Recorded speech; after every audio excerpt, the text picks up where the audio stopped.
So, back to the roots, I would say, because today is going to be about body language, something that I've been just talking about for I think a year right now, quite. I think indeed a year, and I really am looking forward to it. But we're going to see after the intro with more information on what book we're going to go through, what book summary it actually is, and whatnot. As always, quite. Because sometimes I'm skipping the whole intro thing because sometimes it is quite unnecessary. And this is then when I'm skipping it. But yes, it is not there, but this is fine. We're gonna have a look at it. We're gonna have a look at it.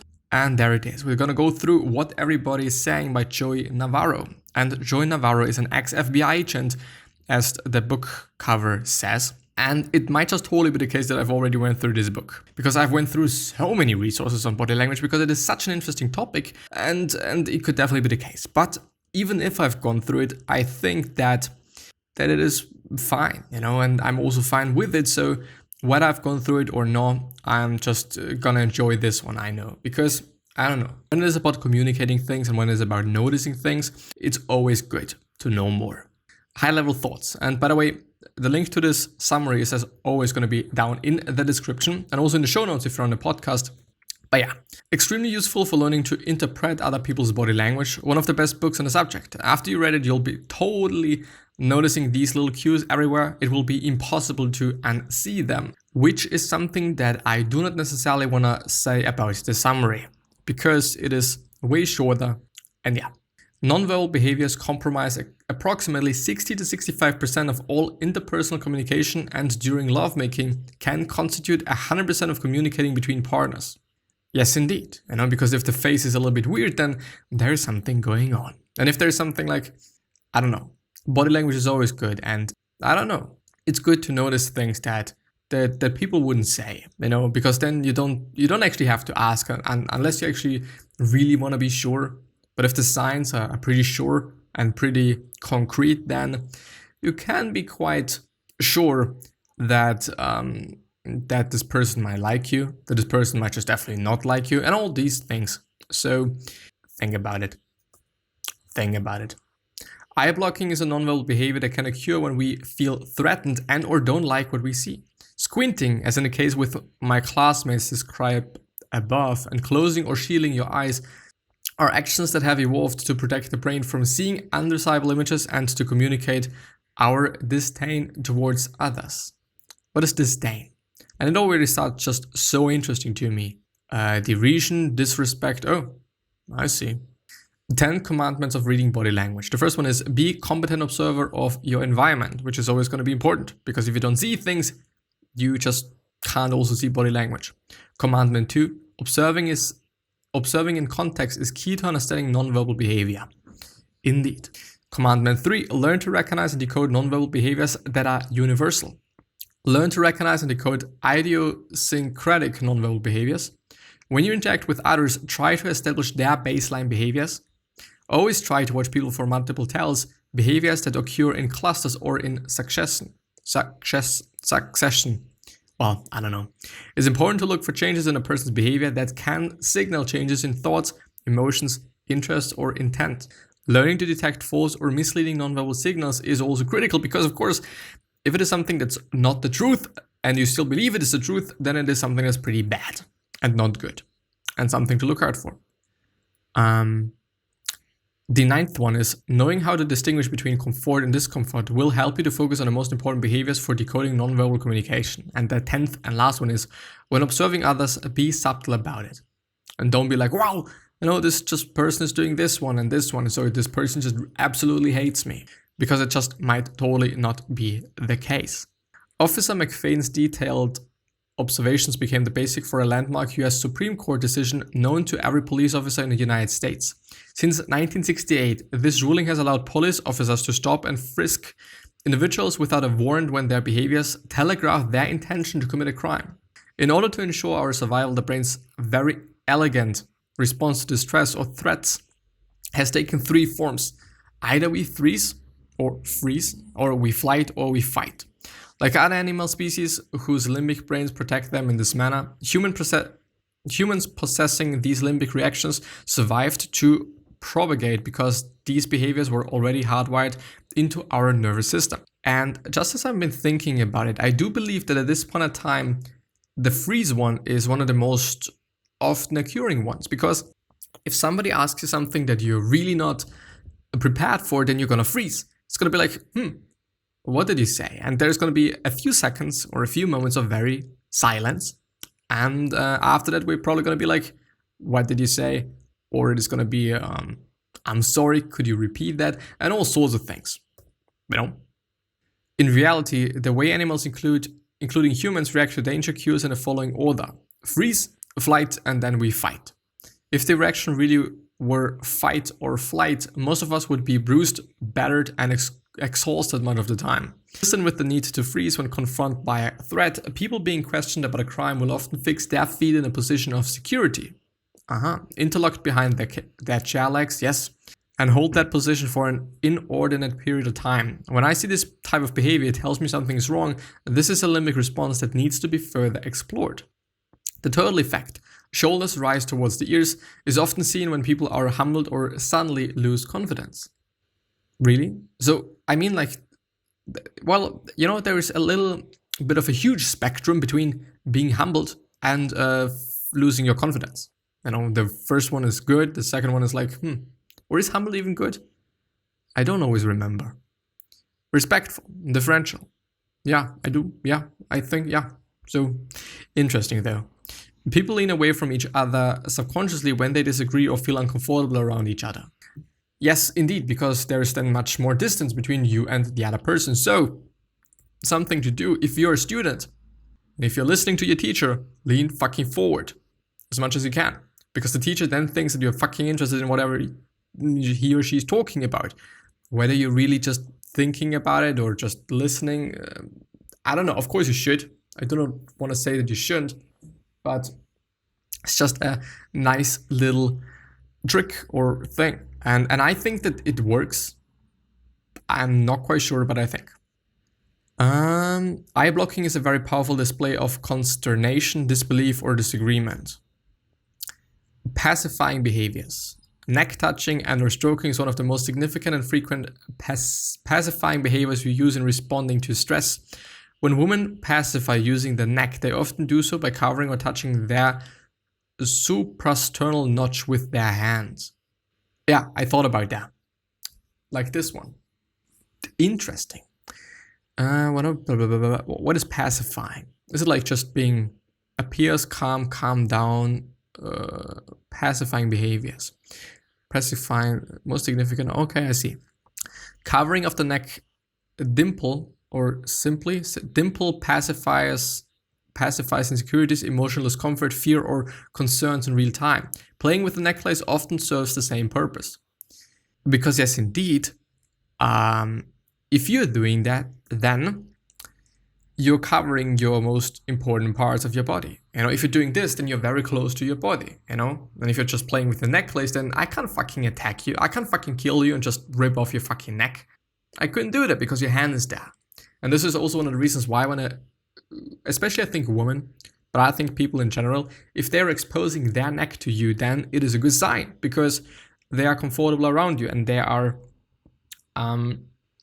they feel good around you. And this is also why they have the confidence to show you their neck, you know? Just a huge amount of photos that I'm getting. Interesting. But I'm really looking forward to going through them because I know there are memes and it is about my A-levels. A-level memes. Funny fucking thing. Rubbing of the forehead is usually a good indicator that a person is struggling with something or is undergoing slight to severe discomfort. Cheek or face touching is a way to pacify when nervous, irritated, or concerned. Exhaling with puffed out cheeks is a great way to release stress and to be pacified. Notice how often people do this after a near misshape. Men are just that tight to deal with insecurities or discomfort. It also covers the suprasternal notch. Again, touching or stroking the face is a frequent human pacifying response to stress. Motions such as rubbing the forehead, touching, rubbing or licking the lips, pulling or massaging the earlobe with thumb or forefinger, stroking the face or beard, and playing with the hair all can serve to pacify an individual when confronting a stressful situation or when we are boring. then this is also just a lot of things that we're doing. Sometimes we see individuals under stress yawning excessively. Yawning not only is a form of taking a deep breath, but during stress, as the mouth gets dry, a yawn can put pressure on the salivary glands. Yes, indeed. But I think that we still don't really know why we are yawning. It is still something that we haven't figured out yet, which is interesting to see in, and I don't know, like 10 years, what it is all about. Leg cleansing is one pacifying behavior that often goes unnoticed because it frequently occurs under a desk or table. Some individuals will do the leg cleanser only once, but often it is done repeatedly or the leg merely is massaged. I think it is like when you're doing this. I see. I mean, I do think that kind of every single stroking motion that you can be doing on your body is most often it depends, of course, used as a way to just pacify yourself and calm yourself down. This behavior involves a person, usually a male, putting his fingers between his shirt collar and neck and pulling the fabric away from his skin. See figure 17. There is no figure. Between his shirt collar and neck. So if I'm doing it like this, and I'm seeing this actually quite often, man. Fuck. This ventilation action is often a reaction to stress and is a good indicator that the person is unhappy with something he is thinking about or experiencing in his environment. A woman may perform this nonverbal activity more subtle by merely ventilating the front of her blouse or by tossing the back of her hair up in the air to ventilate the neck. Which makes sense, I guess. Kinda. When facing stressful circumstances, some individuals will pacify by crossing their arms and rubbing their hands against their shoulders, as if experiencing a chill. Watching a person employ this pacifying behavior is reminiscent of the way a mother hugs a young child. And I do believe that a lot of things can be broken down or boiled down to us emulating other people hugging us, or us emulating other people being nice to us and not just touching us and whatnot. And by the way, this is a really fucking huge important part, I guess. Touching other people, just having this human, recognizing the warmth, maybe the smell of another human being. Like I don't know, like hugs are amazing. This is my point, the point that I want to make.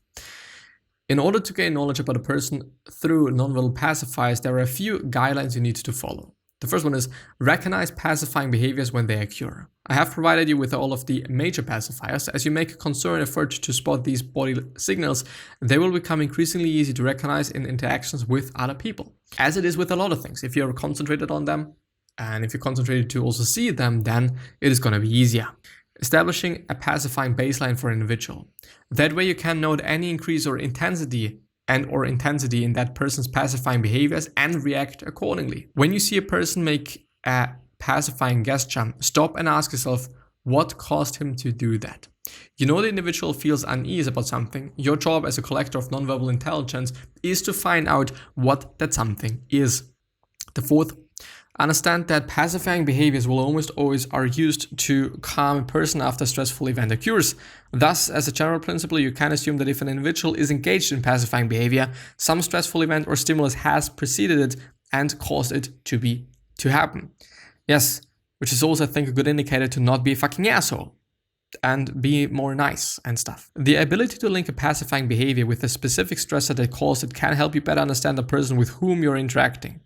In certain circumstances, you can actually say or do something to see if it stresses an individual as reflected in an increase in pacifying behaviors to better understand his thoughts and also intentions.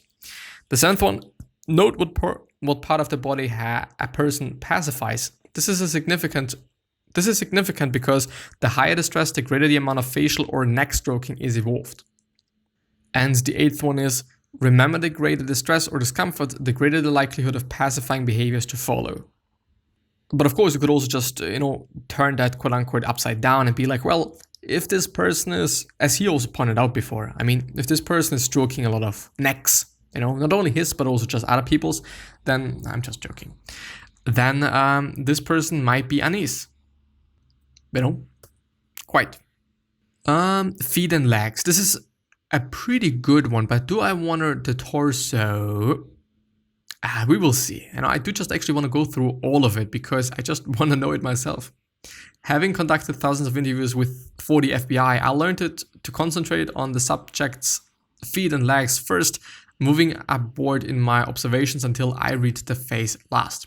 When it comes to honesty, truthfulness decreases as we move from the feet to the head. I see, which means that the feet are the most honest part of our bodies, I guess. You don't need to look under the table to see happy feet. Just look at a person's shirt and or his shoulders. If his feet are wiggling or bouncing, his shirt and shoulders will be vibrating or moving up and down. Second, moving feet and legs may simply signify impatience. It's not having anything to do with being nervous or something else. It might be because you're excited as well, or just impatient. Where one foot points and turns away during a conversation, this is a sign the person has to leave precisely at that direction.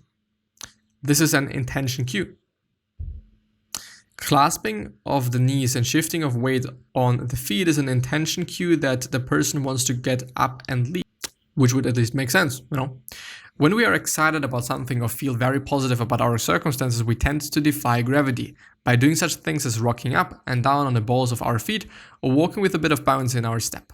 When the toes point toward, as in this photograph that we're not seeing, it usually means the person is in a good mood or is thinking or hearing something positive. When the toes point upward. So if you're basically standing on your, I don't know what it is called, but just the back part of your foot.